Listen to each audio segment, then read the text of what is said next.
viewpoint and like just your opinion, like where do alternative investments come into this mix? Precious metals, Bitcoin, buying a convenience store down the street.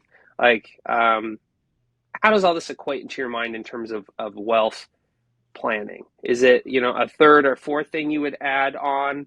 Um, Sure. And so I personally, when I'm talking to clients or situations, what I'm advising people to do is we got to have a few different streams of income. You can't rely on one ace in the hole or one situation anymore. It used to be Social Security was people's retirement. Well, those days are over. That's about 20% of your overall retirement. Okay.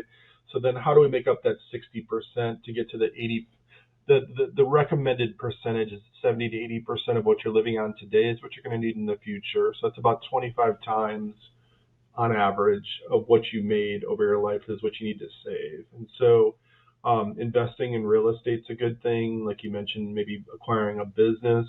And then some people will say, you know what, they retire and then they realize, you know what, I'm not ready to retire. They go back and enter the workforce in some capacity, or they open a mhm. business, or they follow another passion project, or at least they have some revenue coming in because once if funds get depleted, the worst thing for people is they have to get a part-time job at 85 or 90 because they ran out of money. And so we want to avoid that at all costs and making sure that we're taking, you know, not a lot out, but just enough to be comfortable. So the withdrawal rates change because of interest rates. And so from the standpoint, on average, the withdrawal rates used to be north of 5%, and there's other ways we can strategically plan and help people get that number, but they're around 3 to 4% of your overall nest egg that you save that you can, withdraw on a yearly basis to keep your portfolio from imploding.